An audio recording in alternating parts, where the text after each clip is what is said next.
If a small flock of cartoon bluebirds didn't help you get dressed this morning, that just means you haven't yet listened to Fine Tuning with Jim Hill and Drew Taylor. No, the black dress slacks, please. Thank you. And now, Jim Hill. Welcome to Fine Tuning with Drew Taylor, your one-stop shop when it comes to animation news and commentary. I'm Drew's co-host, entertainment writer Jim Hill, and he and I are recording this on Friday, April 19th, 2019. As we were getting ready to record the show today, Disney broke news about Mickey and Minnie's Runaway Railway, right? Yeah, it's coming to Disneyland Resort in 2022. But, there was an interesting little tidbit that was tucked away in this announcement, and it explains why they made the announcement on Friday. Which is that the Walt Disney World version is not going to open until spring 2020, when it was supposed to open this year. And it's in all of the Disney's Hollywood Studios 30th promotional materials, too. Yeah. Oh, to hell with it. I'm just going to tell this story. Yes, we've been hearing that this thing was delayed. And evidently there are some construction-related issues. There are some manpower-related issues, but there's another thing here, Drew. Do you remember when Mickey's Toontown opened at Disneyland back in 1993? And then 1 year later, we saw Roger Rabbit's Cartoon Spin open in this same section of the park. Supposedly, Roger Rabbit was completed. It was ready on time. It could have opened the exact same day as Mickey's Toontown. But the thinking was that, what are we going to do for year two? How are we going to get people to come back after they've tried this land? And it's like, okay, let's hold back this ride. So they basically mothballed it for a year. Mickey and Minnie's Runaway Railway, if they get past a lot of the construction issues, it could be open as early as holiday 2019. Okay. But there's also some thoughts, to the effect of the entire world is going to start coming to this theme park in August once Galaxy's Edge opens. And why create yet another reason for the whole world to come to this park to try the first ride through with Mickey and Minnie and all the amazing effects that you'll be able to see in this thing? So it's like, let's push this back. So you're saying it could be open at the end of the year, but they're choosing perhaps to keep it under wraps. I think at this point, the couple of conversations that I've had about this, it's one thing to go from a December, January opening to a spring. Right. The spring decision is supposedly deliberate. The upside is, don't be surprised if in, say, the February, March, April window, you see Mickey and Minnie's Runaway Railway suddenly pop open for soft openings. They're going to have to anticipate, how do we handle the crowds for this? How do we do the queuing and all that? So this is a more complex situation than just we're having tech problems, we're having trouble getting enough construction workers, all that sort of thing. There's some other stuff going on here. So is one of my favorite shops, the Gag Factory, is that remaining? Yes, that's safe. The downtown Toontown is hands off. In fact, they made a very, very deliberate choice about the positioning of this building, because if you were to fly over the park in a helicopter and look down when construction is complete, in theory, you could walk out the back door of Mickey and Minnie's Runaway Railway and inside of a minute be inside of Galaxy's Edge. They're going to be that close to one another. Oh, that's interesting. But if you're a guest, you have to walk the better part of a mile, even from Galaxy's Edge, the entrance at the top of Big Thunder Trail, through Fantasyland, up through Small World Plaza, under the berm, through Toontown, all the way back. And that's deliberately being done and set up that way, Drew, to bleed people off. Oh, interesting. Yeah, out of Blackspire Outpost. Well, that's interesting, too, considering that for a long time, people had sort of marked Toontown as a potential spot for Galaxy's Edge. They had, and thank goodness, Paul Felix, right? He's the gentleman who did the brand new set of Mickey shorts. Paul Rudish. Okay, yeah. My mistake. But yeah, those shorts, in a lot of ways, saved Mickey's Toontown, because, Mickey had this huge resurgence in popularity, and it's kind of ironic. You're going to walk by the bland corporate Mickey's home, that was created back in 80, for 83, and then go experience this crazy ride with the Reddish take on Mickey, which has just been great fun since day one. Well, is there ever a chance that they'll ever do another Roger Rabbit ride, or or the rights and everything so naughty that they could never untangle it for another attraction? Paul Rubens has been out there doing some press out ahead of Galaxy's Edge, because he's, they're retooling Rex. And did you see that I held the Rex Bluetooth speaker at Star Wars Celebration, the number one? Yeah. No. Oh, that's so cool. Yeah, he can drive around, and he actually interrupts your music with his little catchphrases. It's pretty cute. Oh, wow. Okay. Yeah, 20 recordings from Paul Rubens in this little droid. Anyway. That's so cool. But when you know Paul's history with Roger Rabbit, and some of this has to do with how well Welcome to Marwin yeah. did. Robert Zemeckis is kind of looking for a hit now because it's been a while. Evidently, there have been some new Roger Rabbit related conversations. So Interesting. The downside of that, though, is this is still a Disney/Amblin thing, and a lot of clocks have to chime at the exact same time for this thing to work. But evidently, Zemeckis himself is sort of trying to get this to happen again. And remember, what was it? Within the past 4 or 5 years, he's talked about there is a script. We all seem to like it, but it's getting things to line up the right way. And given that Mary Poppins Returns didn't really do the numbers that Disney had hoped, likewise Tron Legacy, what are the chances that, hey, yeah, let's do another sequel for a movie we made back in, 1988? I don't know if I would get all that excited about this. So. Well, and in December, I asked Robert Zemeckis, and I said, would you ever want to return to that world? Mm-hmm. And he said, well, look, there's a really good script at Disney for a sequel, but I don't think it's on their agenda. There are no princesses in it. You know what that says to me? It says, I bet there was a rewrite, after Marwin. And it's like, can we get Elsa into this? How Anna and Elsa have to help Roger, right. Maybe they're helping him move his house. I don't know. Yeah. And then he said about Toontown, I like Toontown because it makes you nervous. When you're in Toontown, I get anxious because it's kind of nuts. I think they really captured the thing that was the essence of Toontown from the movie. It's almost like at certain points you say, I've got to get out of here. Mm-hmm. So there you go. See, again, this is a guy who's still thinking about this world. And yeah. But like I said, on the heels of Tron Legacy and Mary Poppins Returns, though that said, just the other day I had somebody telling me that they were kind of surprised that as part of the big Disney Plus Investors Day presentation, that they didn't mention that Tron 3 is potentially being considered for, I guess, year 2 of Disney Plus. Right. I haven't heard anything on that front, but I would not be surprised if that happens. Yeah, but it was weird that it was excluded.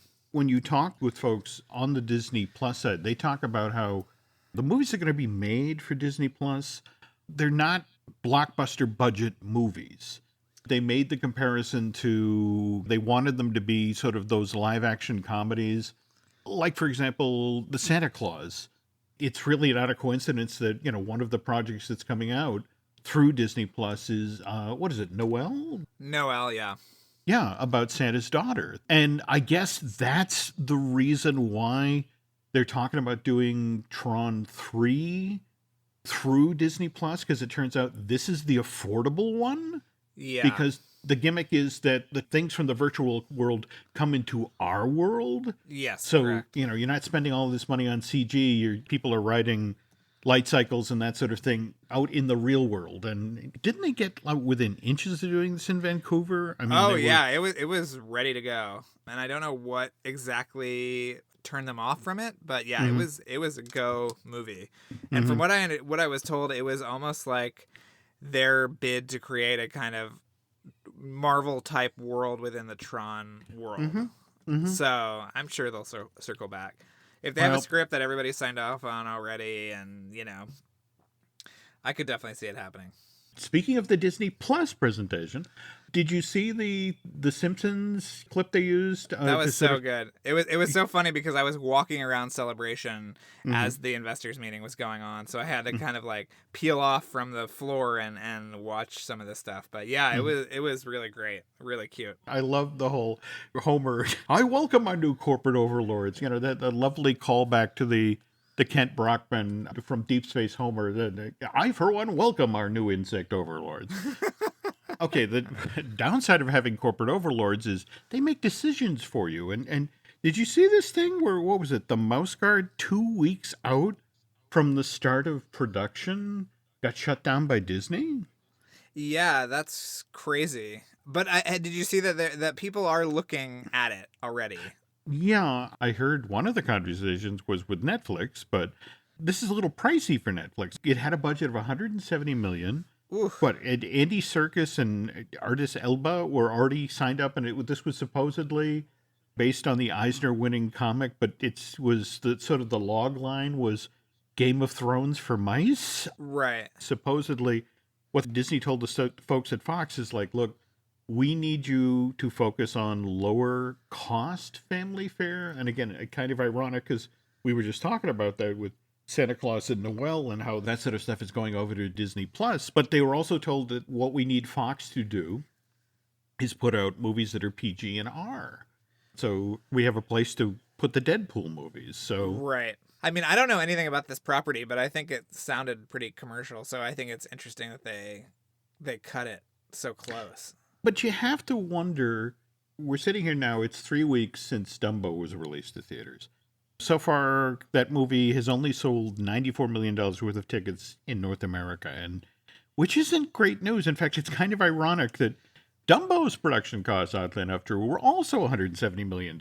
Interesting. So, I'm sorry, I see a little connective tissue there. And overseas, Dumbo is doing better. It's 178 million ticket sales, but when you compare how this Tim Burton film is tracking right now at the box office versus Jon Favreau's Jungle Book, which was pretty much released in the same release window 3 years ago.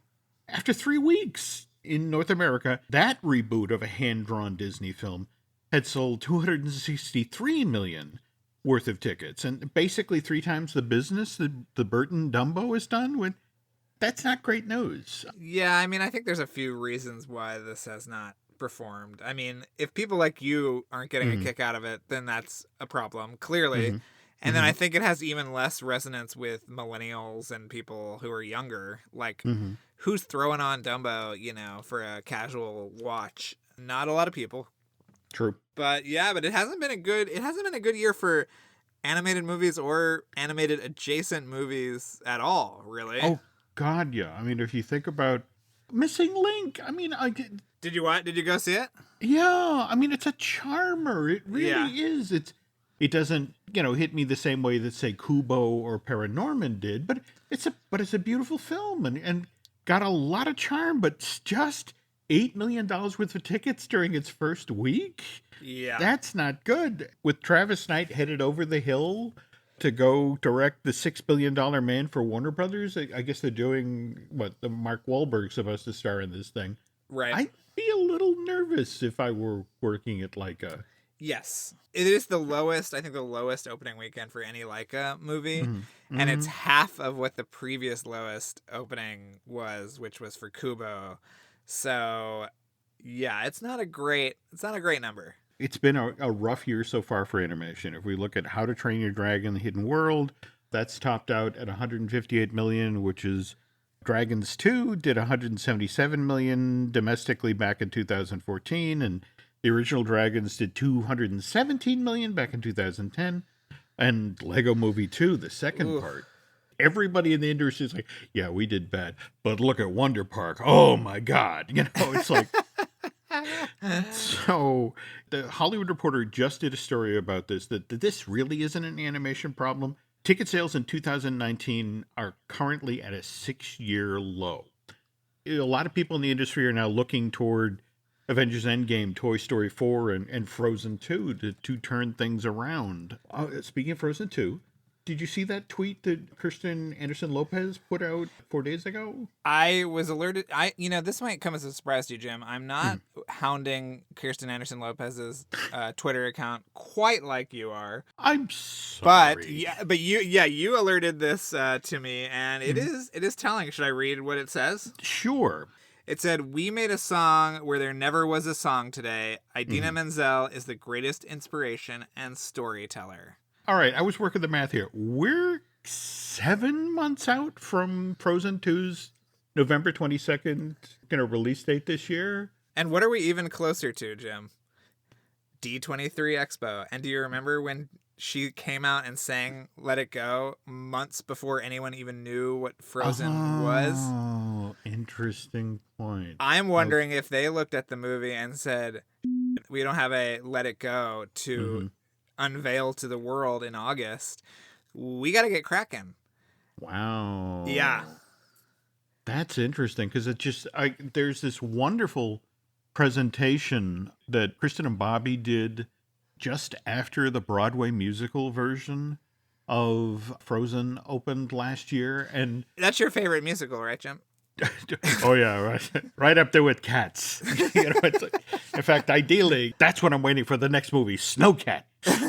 Anyway, that they were talking about, the thing is, if you actually take a close look at Let It Go, we wrote that song back when Elsa was still the villain of the movie. Oh wow.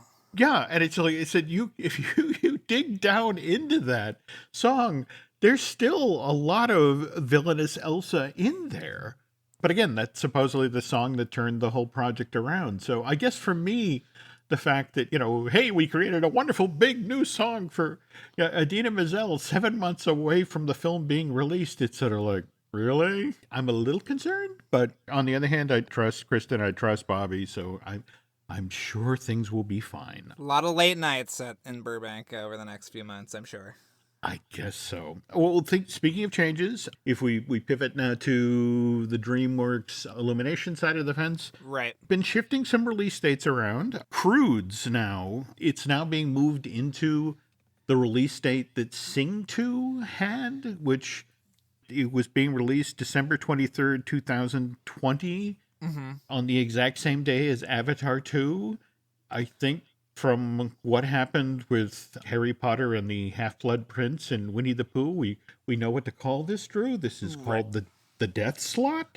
Right. I feel kind of bad there. On the other hand, this isn't Chris Sanders and Kirk D'Amico, right? It's I forget who they've got doing Croods. Kirk was still on it for a little while when Chris left to do Call of the Wild, but yeah, I don't think either. None of them are on it now, but in that press release that talked about the release date changes, they did confirm that Garth Jennings is back to write and direct Sing 2, which I'm very happy about. Yeah.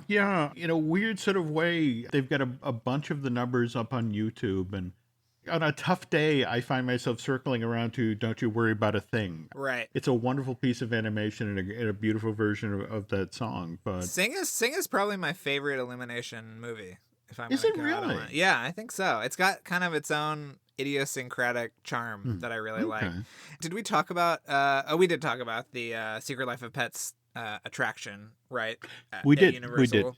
But it's very clear that area of Universal Hollywood is going to become an Illumination area. And part of me wonders if it was pushed back in time to get something up out of the ground for opening. Because it's interesting that Pets is pushed back. Pets is opening this year, but the attraction isn't opening till next year. So I wonder if, even if it's a stage show or something, that they can get something going by July 2nd, 2021. And that gives them a little bit more of a runway there. I would love to see that. I would just wonder how you'd pull that off, though. Yeah. I mean, it's clearly one of the big franchises that Illumination is investing in. So, yeah, it'll be really interesting.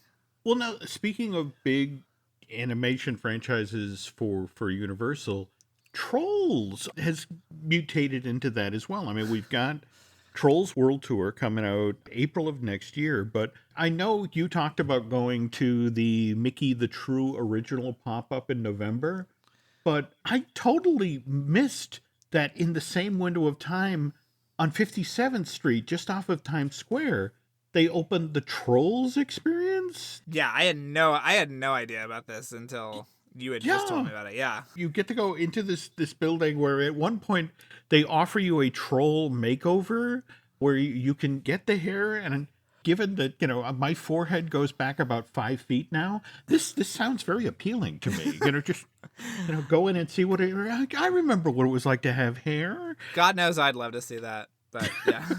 But just this past week, they announced that not only do we have this Trolls Experience thing that's supposedly going to travel around the country, but there is now Trolls Live. And it's arena show that the DreamWorks folks are doing with V-Star, which evidently is an arm of Cirque du Soleil. Really? Yeah, so it's a 60-city tour.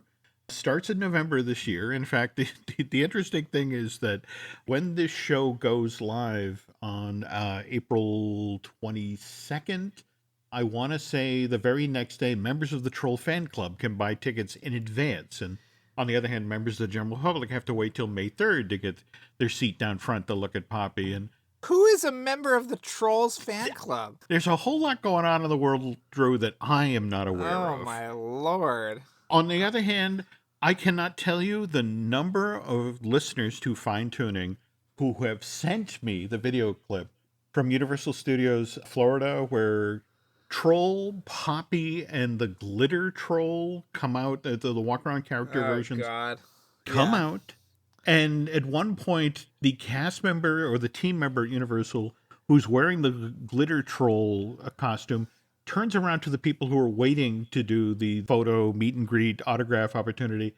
I'm not entirely sure how he manages to flip his butter, that sort of thing, but a cloud of glitter comes off of his butt cheek. So it's one of these things where it's like, I don't think, having a walk around character simulate farting glitter, I'm not sure Universal management signed off on this. Very creative. Very creative.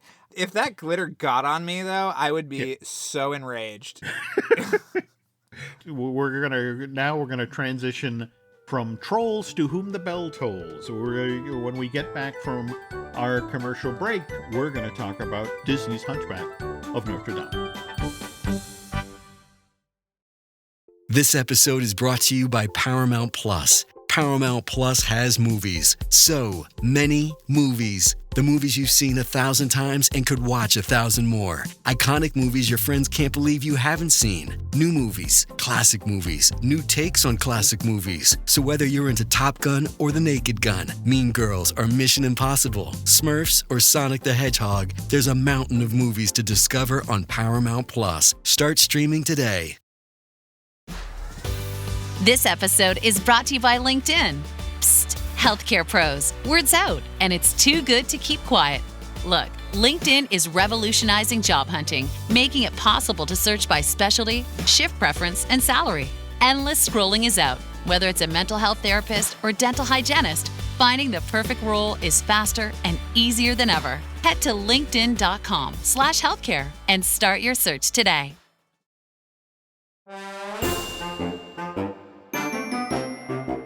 Obviously, the reason we're talking about this film is the tragedy of Notre Dame Cathedral, the fire that consumed this 700-year-old building. It turns out the area that was over the main cathedral, above the ceiling, it's known as the forest. And the thing is, it was filled with dry 700-year-old timber and crates of artifacts.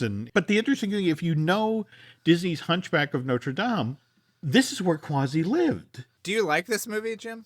I actually like this movie quite a bit. And Me in too. fact, it has, I think, one of the very best scores of the second golden age of Disney feature animation. But it has such a weird development history. I mean, do you know who came up with the idea for this movie? No, I don't. David Staten, the guy who was eventually the infamous president of Disney Animation. He was the guy who was in charge from 2003 to 2006. He was the one who shut down Feature Animation Florida. He shut down the Paris studio. He was the one who Eisner basically turned to and said, we're making this an all CG operation because we're going head to head with Pixar. And He came up with the Secret Lab, right? actually, I think Secret Lab predated him. Interesting. Okay.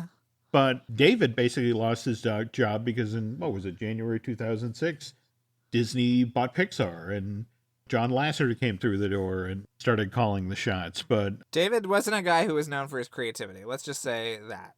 He was not a Katzenberg kind of character. The story that he told about Hunchback is that he remembered as a kid reading the classic comic book version of Hunchback and thought, wow, it's this really vivid story. And it really does, in a way, lend itself to animation. But again, he proposes this idea in the early 90s. And when it starts making its way through the development pipeline is right after Beauty and the Beast came within inches of taking Best Picture. For Disney, this was an event that really kind of got people in knots at the company because they were like, we were so close, but we can do it the next time. And, which is why Pocahontas went from John Smith and Little Princess Pocahontas being 10 or 12-year-old kids to full-grown, handsome adults. And with Hunchback, I mean, Kirk Weiss and Gary Trousdale coming off of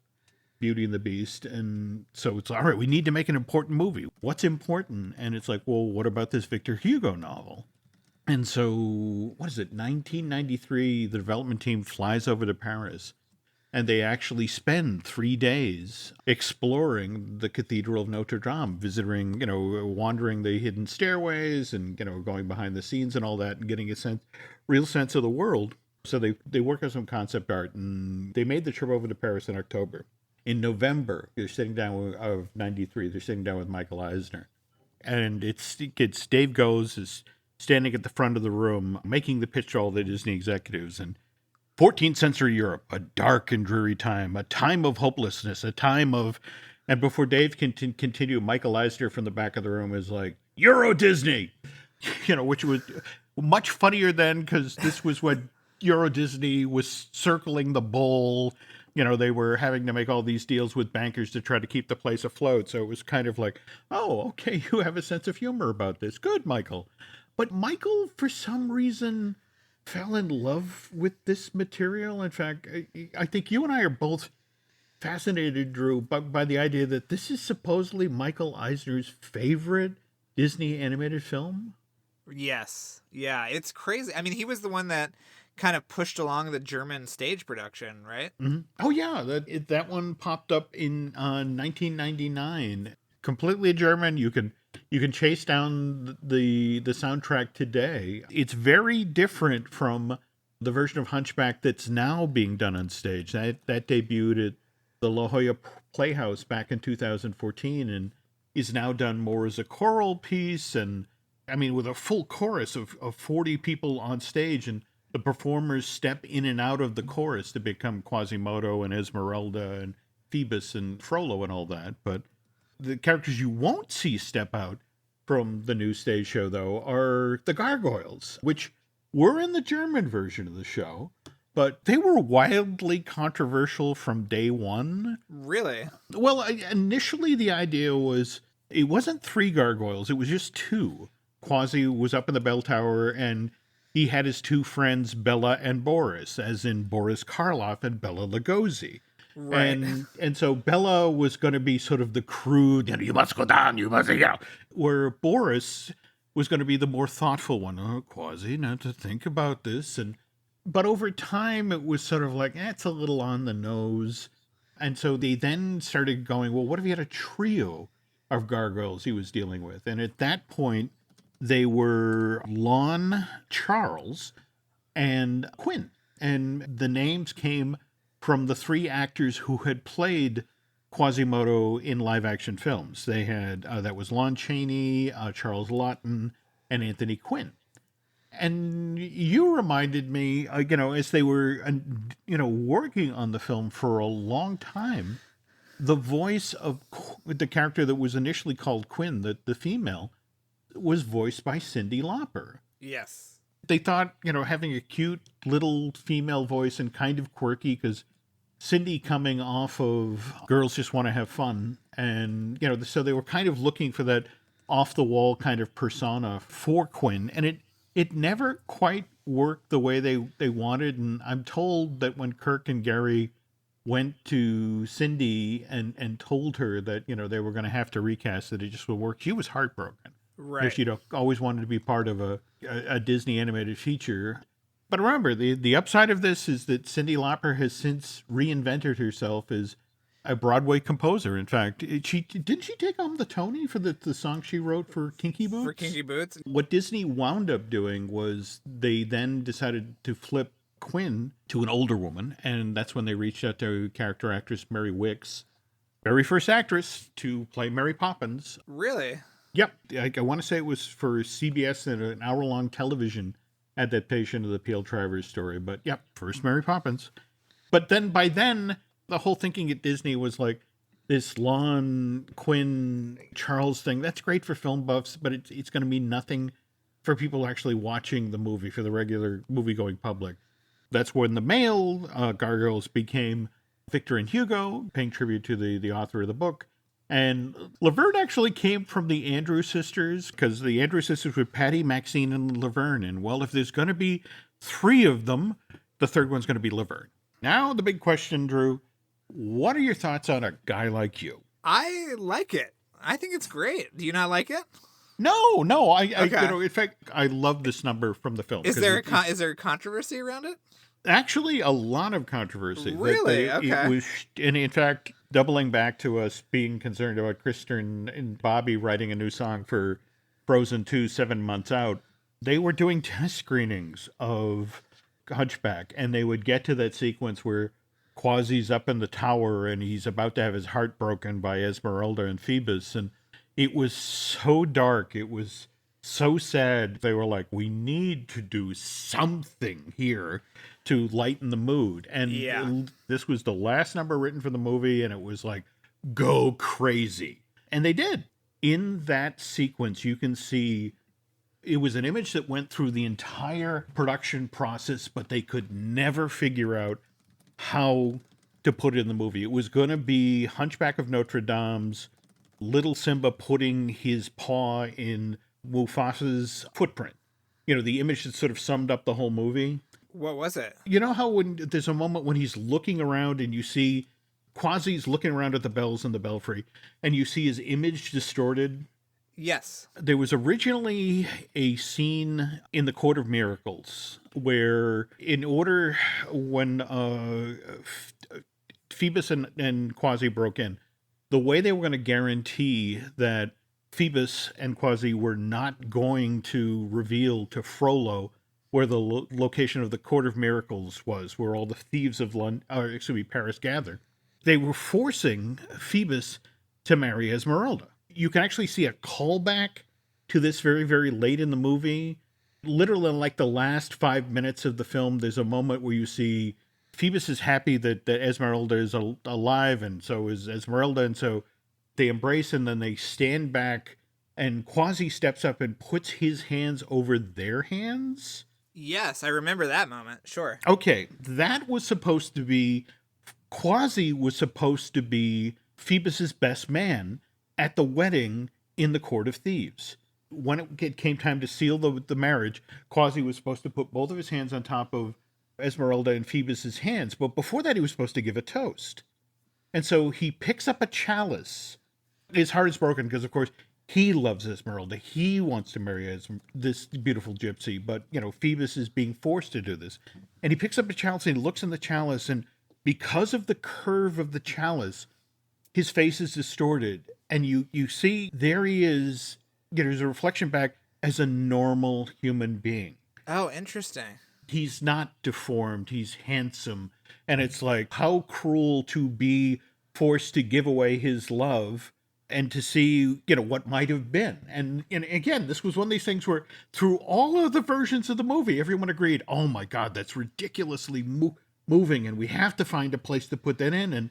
But the Court of Miracles scene never worked the way they were supposed to. There was a huge love song there called As Long as There's a Moon, which, by the way, made it back into the stage show. In the end, Hunchback, Eisner loves it, so we have to support it. But the PR team are like, how the hell do we sell this movie? Yeah. Do you remember the posters? They joined the party, where it showed this conga line of the characters where at the tail end, here's Frollo sort of looking on disapproving, but he's still in the conga line? Right. Not exactly the movie that it wound up being. And then when you think about where they held the premiere, they had the big street party in New Orleans and then had that huge screening for tens of thousands of people inside of the Superdome, which you may recall from Hurricane Katrina. I'm obsessed with the big premieres from that period.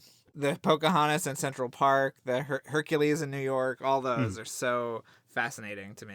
You then talk to the poor guys who worked at Feature Animation Florida, who the entire time they're working on Mulan, it's like, oh, and they'd been clued in. Well, we're thinking about holding this one in San Francisco. We'll take over all of Chinatown. We'll have an amazing parade there. And by the time Mulan was ready to launch, and they'd had, the box office fell off from Lion King to Pocahontas to Hunchback to Hercules. By the time Mulan was teeing up, it's like, we're going to just hold this at the Hollywood Bowl, guys. Okay. That's still pretty good, but yeah.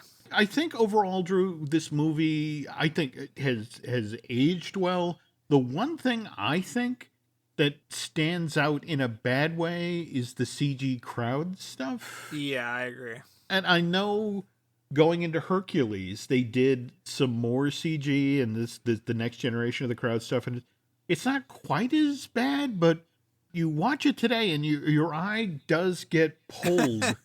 Well, the other thing that after you and Lynn were talking about Atlantis and the proposed submarine attraction, I went back and started watching this 1.5 hour long documentary that you can find on YouTube. I'm not sure if it was on one of the home video releases, but it's a feature length making of documentary about Atlantis, and you can tell that those two guys were so drained by the process of doing Beauty and the Beast and Hunchback back to back that they wanted to have some fun.